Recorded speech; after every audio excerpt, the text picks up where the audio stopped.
भारत में सर्वाधिक बिक्री वाली ई स्कूटर ओकिनावा अब आपके शहर बालाघाट में।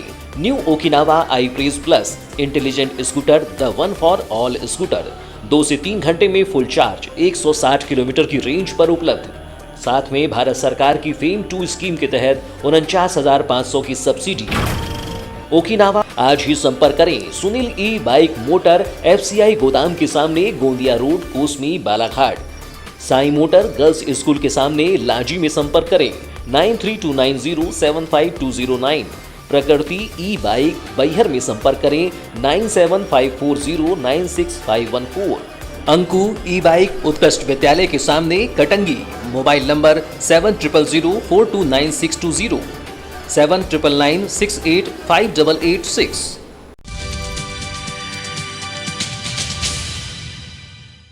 बुलेटिन न्यूज बालाघाट में स्वागत है। शुरुआत करते हैं खबरों की। जिला कलेक्टर डॉक्टर गिरीश कुमार मिश्रा ने आज कलेक्ट्रेट सभागार में पत्रकारों से चर्चा की। कलेक्टर ने कहा है कि पत्रकारों के द्वारा उठाई गई समस्याओं पर वे शीघ्र कार्यवाही करेंगे। इसके साथ ही उन्होंने बताया कि जिले में समर्थन मूल्य पर धान खरीदी ठीक तरह से चल रही है।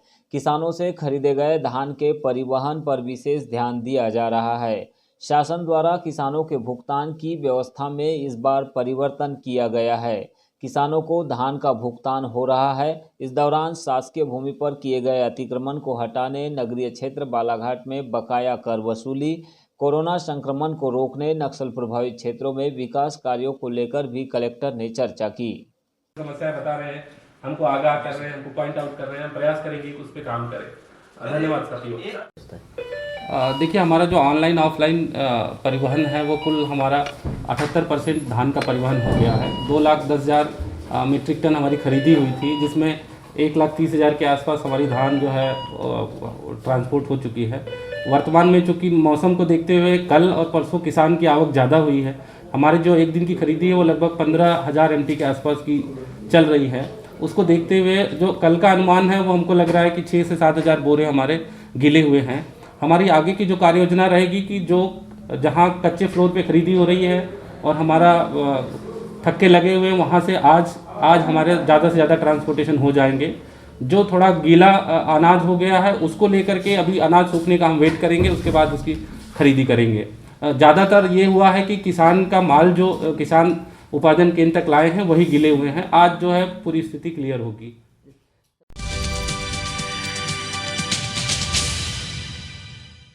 परसवाड़ा क्षेत्र के पूर्व विधायक मधु भगत 29 दिसंबर को ग्राम सलंगटोला के ग्रामीणों की समस्या सुनने पहुंचे, जहां उन्हें ग्रामीणों ने लिखित शिकायत दी और आमने सामने अपनी समस्या बतलाई। लामता से बैहर रोड का कार्य प्रगति में है। रोड ऊंची होने से बरसात का पानी एवं रोड का पानी ग्रामीणों के घरों में भर रहा है, जिससे सलंगटोला के ग्रामीणों का जीना दूभर हो गया है। इसी प्रकार से सलंगटोला जलाशय का मरम्मतीकरण कर नहर सुधार के लिए लिखित शिकायत पत्र भी दिया गया, जिस पर पूर्व विधायक मधु भगत ने MPRDC के महाप्रबंधक दीपक आड़े से दूरभाष पर चर्चा कर सड़क किनारे नाली निर्माण कराए जाने की बात की। MPRDC के अधिकारी ने उन्हें इसे लेकर आश्वस्त भी किया। ग्रामीणों की समस्या सुनने पहुंचे मधु भगत ने कलेक्टर डॉक्टर गिरीश कुमार मिश्रा को भी ग्रामीणों की समस्या से अवगत कराया। ग्रामीणों ने कलेक्टर मिश्रा को अपनी समस्या सुनाई। इस पर कलेक्टर ने लिखित आवेदन देकर समस्त ग्रामीणों को नाली निर्माण एवं जलाशय का जीर्णोद्धार का कार्य कराने आश्वस्त किया। ग्रामीणों ने कहा है कि अगर उनकी समस्या से निजात नहीं मिलता है तो वे पूर्व विधायक मधु भगत के साथ आंदोलन करने बाध्य होंगे। हाँ नहीं वो तो ठीक है। अभी तो थोड़ा सी पानी आया सर, तो बहुत परेशान, इतना कीचड़ हो गया, बहुत कीचड़ साल में क्या होगा, पूरा पानी नाली का बहुत अवस्था है। सलंगटोला से मुझे हमारे कार्यकर्ताओं ने और यहाँ की माताएं बहनों ने और पूरे ग्रामवासियों ने मुझे आज निमंत्रण यहाँ दिया हुआ था। समस्या बहुत बड़ी है इनकी, उसके विषय में मुझे जानकारी देनी चाहिए इन लोगों ने। मैंने मौके पर आने के बाद पाया है कि जो रोड चमनटोला लामटा से लेकर के जो बैहर रोड का भी निर्माण हो रहा है, लेकिन बीच में जो बस्तियाँ हैं जो रोड से लगी हुई हैं, जिसमें एक चमनटोला से लेकर के हमारे एक सर्किट हाउस तक और उसके बाद सर्किट हाउस के बाद से जो बस्ती लगी हुई है वो निरंतर पहाड़ी जाने से पहले रघुनाथ शाह शंकर शाह की मूर्ति की स्थापना वहाँ तक बस्ती लगी हुई है। जो पानी गिरने के बाद सीधा रोड से पानी लोगों के घरों के अंदर घुस रहा है और घरों के अंदर जा जा के पानी जमा हो रहा है, जिसकी वजह से घर में बहुत बड़ी परेशानी हो रही है। संबंधित मैंने ठेकेदार को और अधिकारी से मैंने जानकारी चाही कि इसको तत्काल रूप से अब संज्ञान में लेकर के यहाँ नाली का निर्माण करें। तो जो एमपीआरडीसी से अधिकारी मिस्टर दीपक जी हैं, उन्होंने मुझे आश्वासन दिया है कि हम इसको वेरिएशन में लेकर के नाली का निर्माण हम करके देंगे। और साथ में मैंने यहाँ देखा अनियमितता के तौर पे जो मैंने पाया है कि रोड के जो बाजू में जो इन्होंने सोल्डरिंग की हुई है वो पूरी लगभग मिट्टी की है। तो ठेकेदार इसके ऊपर भी ध्यान दे और ठेकेदार को मैं हिदायत देता हूँ कि ये बोल्डर सोलिंग जो कर रहे हैं, इनमें जो साइड सोलिंग जो कर रहे हैं रोड किनारे की, इसके ऊपर मुरुम की सोलिंग होनी चाहिए। ये पूरी कंप्लीट लगभग 90% मिट्टी है, 10% कहीं कंकर नजर आते हैं। ये बरसात में पैर खपेंगे, गाड़ियाँ स्लिप होंगी, एक्सीडेंट होंगे और न जाने हमारे स्कूल की बच्चियाँ जो आने जाने वाली हैं उनके ऊपर कपड़ों की भी गंदगी होने के पूरे चांस है। बालाघाट जिले के बिरसा विकासखंड के ग्राम समनापुर के 18 आदिवासी ग्रामीणों को महाराष्ट्र के नांदेड़ जिले में बंधक बनाए जाने की सूचना मिलने पर जिला प्रशासन ने बड़ी कार्रवाई की है। इन श्रमिकों को जिला प्रशासन द्वारा ठेकेदार के चंगुल से मुक्त कराने त्वरित कार्रवाई की गई। बालाघाट से पुलिस अधिकारियों का दल भेजकर नांदेड़ के प्रशासन से सहयोग लेकर इन श्रमिकों को मुक्त कराने के बाद बस से बालाघाट लाया जा रहा है। ग्रामीणों को नांदेड़ ले जाने वाले ठेकेदारों के विरुद्ध भी वैधानिक कार्रवाई की जा रही है। जिला कलेक्टर के प्रयासों से अब इन मजदूरों को सुरक्षित रूप से बालाघाट वापस लाया जा रहा है। यह समस्त मजदूर बैगा परिवार है जो कि रोजगार अथवा व्यवसाय का स्थानीय स्तर पर अभाव होने के कारण अन्य जिलों अथवा राज्यों में पलायन करने के लिए मजबूर होते हैं। जिला कलेक्टर डॉक्टर गिरीश कुमार मिश्रा ने इन्हें शासकीय योजनाओं का लाभ दिलाने की बात भी कही है। आधार कार्ड हो, नहीं तो वोटर आईडी हो या मार्कशीट हो, जिसका जो भी मतलब डेट ऑफ बर्थ सर्टिफाई कर सके, पता चल सके कि जन्म तिथि है। फोटो भी रखेंगे, पासपोर्ट साइज। परसों रात को हमें न्यूज़ मिली थी, बहुत सारे 18 लगभग लोग हैं जो बिरसा साइड के हैं। वो जो है नांदेड़ जिले में एक पर्टिकुलर गांव में बंधक बना के उनसे गन्ना कटाई का काम पिछले 1 महीने से लिया जा रहा है। हमने एक टीम जो है जिसमें कि हमारे आरआई हैं, हमारे लेबर इंस्पेक्टर हैं, हमारा एएसआई है एक, और साथ ही एक बस अधिग्रहित करके नांदेड़ जिला भेज दिया हमने। वहाँ टीम पहुँच चुकी है। सभी लोग थाने में, कलेक्टर नांदेड़ से बात कर ली है, सभी लोग उनको थाने में रखे हुए हैं। अभी पत्र मतलब उनसे बयान लिए जा रहे हैं। हम प्रयास यही करेंगे कि उन आरोपियों को पकड़ के लाएं, यहाँ एफआईआर दर्ज कराएंगे। साथ ही साथ जो हमारे बधुआ मजदूर रहेंगे उनको हम शासन की जो भी योजना रहेगी उनका लाभ देंगे।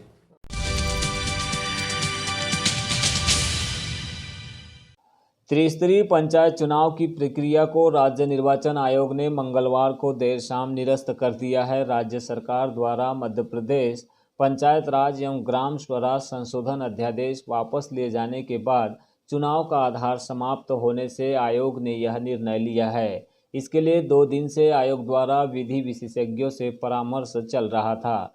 चुनाव प्रक्रिया निरस्त होने के बाद अब अभ्यर्थी अपनी निक्षेप राशि वापस ले सकेंगे। उधर निर्वाचन से जुड़ी अन्य सभी प्रक्रियाओं को आयोग ने रोक दिया है। चुनाव निरस्त होने पर बैहर क्षेत्र के विधायक संजय उइके से बालाघाट न्यूज़ बैहर संवाददाता ने चर्चा की। कहीं ना कहीं ये संवैधानिक असंवैधानिक था और कुछ प्रतिनिधि इसी बात को लेकर कोर्ट भी गए थे, और हम जो कांग्रेस पक्ष के जितने लोग थे ये हमेशा कहते आए हैं कि ये असंवैधानिक है। ये चुनाव संवैधानिक रूप से करा जाए उसमें कोई तकलीफ नहीं है। और आज सरकार ने जो सुप्रीम कोर्ट ने आदेश दिया है कि पिछड़ा वर्ग का रिजर्वेशन जो है वो सामान्य किया जाए, तो सीधी सी बात है कि मध्य प्रदेश सरकार ने अपना पक्ष सुप्रीम कोर्ट से ठीक से नहीं रख पाई, और ठीक से नहीं रखने के कारण जो दिग्विजय हैं, जो कांग्रेस की सरकार ने पंचायती राज व्यवस्था में पिछड़ा वर्ग को जो 25% रिजर्वेशन दिया हुआ था, आज उससे पिछड़ा वर्ग वंचित हुआ। तो ये इसका पूरा दोष मध्य प्रदेश में जो भारतीय जनता पार्टी की सरकार है, शिवराज सिंह की सरकार है, उसको इसका दोष जाता है।